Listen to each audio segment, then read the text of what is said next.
Saúde a todos, uma paz do Senhor. Vamos ler aqui Mateus, capítulo 27, a partir do versículo 50. Jesus, clamando outra vez com grande voz, entregou o Espírito, e eis que o véu do templo se rasgou em dois, de alto a baixo, e tremeu a terra, e fenderam-se as pedras, e abriram-se os sepulcros, e muitos dos corpos santos que dormiam foram ressuscitados. E saindo do sepulcro, depois da ressurreição dele, entraram na cidade santa, e apareceram a muitos. E o centurião e os que com ele guardavam a Jesus, vendo o terremoto e as coisas que haviam sucedido, tiveram grande temor e disseram: verdadeiramente, este era o Filho de Deus. Amém? Aqui a palavra está mostrando bem claro que o arrebatamento já aconteceu. Já aconteceu. Bem claro. Quando a gente lê aqui em Mateus capítulo 24, versículo 15, que ele diz assim: quando, pois, virdes a abominação da desolação de que falou o profeta Daniel, está no lugar santo. Quem lê, que entenda. Então os que estiverem na Judeia, que fujam para os montes, e os que estiverem sobre o telhado, não desça a tirar alguma coisa da sua casa. Quem estiver no campo, não volte atrás a buscar suas vestes. Mas ai das grávidas e das que amamentarem aqueles dias, e orai para que a vossa fuga não aconteça no inverno nem no sábado, porque haverá então grandes aflições, como nunca houve desde o princípio do mundo até agora, nem tampouco haverá jamais. E se aqueles dias não fossem abreviados, nenhuma carne se salvaria, mas por causa dos escolhidos serão abreviados aqueles dias. Então, se alguém vos disser: eis que o Cristo está aqui ou ali, não deis crédito, porque surgirão falsos cristos e falsos profetas, e farão tão grandes sinais e prodígios que, se possível fora, enganaria até os escolhidos. E eis que eu vos tenho predito. Portanto, se vós disserem: eis que ele está no deserto, não saias, ou eis que ele está no interior da casa, não acredites, porque assim como um relâmpago sai do oriente e se mostra no ocidente, assim será também a vinda do Filho do Homem. Pois onde estiver o cadáver, aí se ajuntarão as águias. Amém? Diz bem claro aqui no versículo 22 que se aqueles dias não fossem abreviados, nenhuma carne se salvaria. Por causa dos escolhidos serão abreviados aqueles dias. Os dias não estão sendo abreviados agora, não. Os dias já foram abreviados. E aconteceu o grande arrebatamento que foi prometido para o povo de Jerusalém, o povo de Israel que estava lá em Jerusalém na época de Jesus. E isso é uma prova tão grande que está escrito em Daniel, no capítulo 9 de Daniel, que essa promessa já tinha sido dita desde quando Daniel estava orando, que ele diz lá em Daniel capítulo 9, versículo 23, a partir de 23, vou ler 23 porque o texto é muito grande. E Daniel estava orando e o varão Gabriel, que tinha visto na visão ao princípio, veio voando rapidamente. Vou ler a partir do versículo 21. Estando eu digo, ainda falando na oração, o varão Gabriel, que eu tinha visto, Daniel capítulo 9, versículo 22. Na minha visão, o princípio veio voando rapidamente e tocou-me a hora do sacrifício da tarde.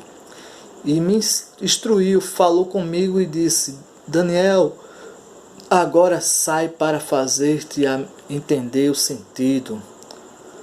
No princípio das tuas súplicas saiu a ordem e eu vim para te declarar, porque és muito amado, toma, pois, bem sentido na palavra e entende a visão.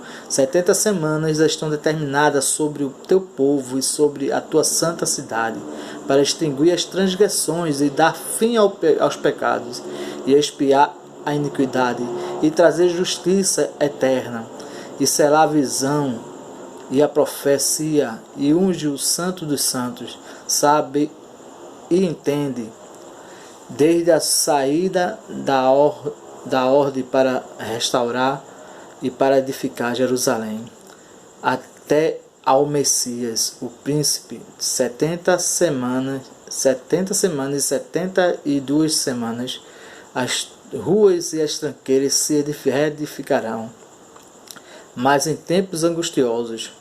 E depois de 72 semanas será tirado o Messias, e não será mais. E o povo do príncipe que há de vir destruirá a cidade e o santuário, e o fim será com a inundação. Até o fim haverá guerra, então determinadas assolações. E ele firmará um concerto com muitos por uma semana, e na metade de uma semana fará cessar o sacrifício e a oferta de manjares. E sobre a asa das abominações virá o assolador, e isso até a consumação. E o que está determinado será derramado sobre o assolador. Ali seria sitiado, Jesus ia ser crucificado e ia tirar o Messias do meio. O Messias seria tirado. No caso, ele foi crucificado, ressuscitou no terceiro dia.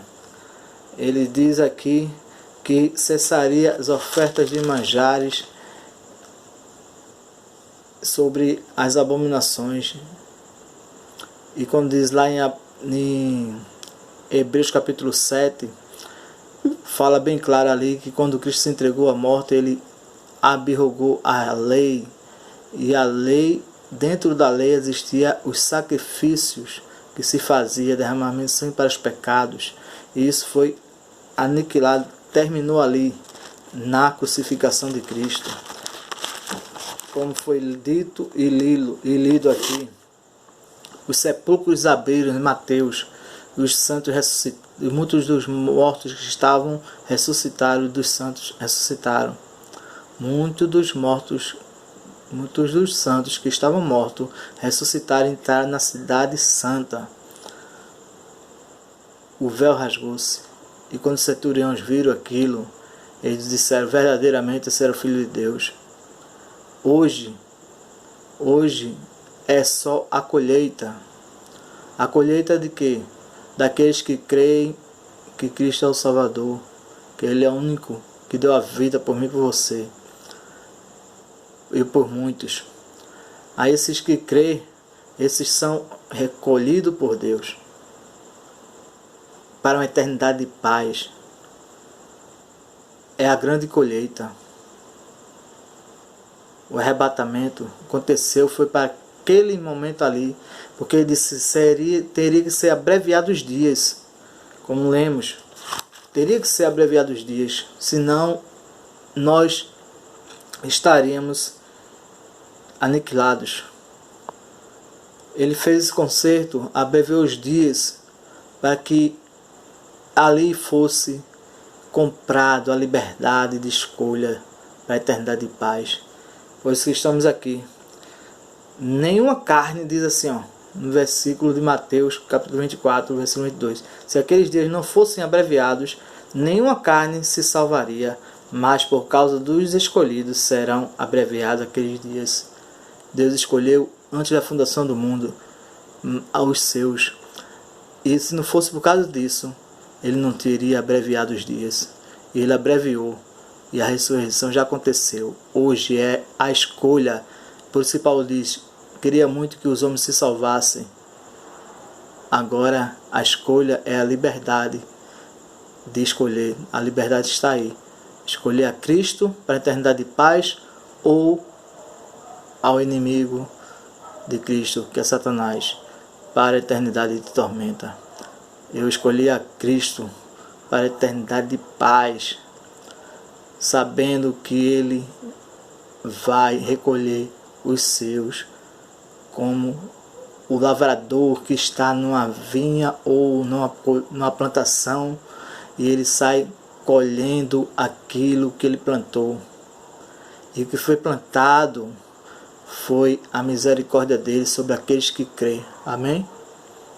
Medite, leia mais e veja e espere o dia da sua colheita, que já está acontecendo. Cristo está guardando os seus. Amém?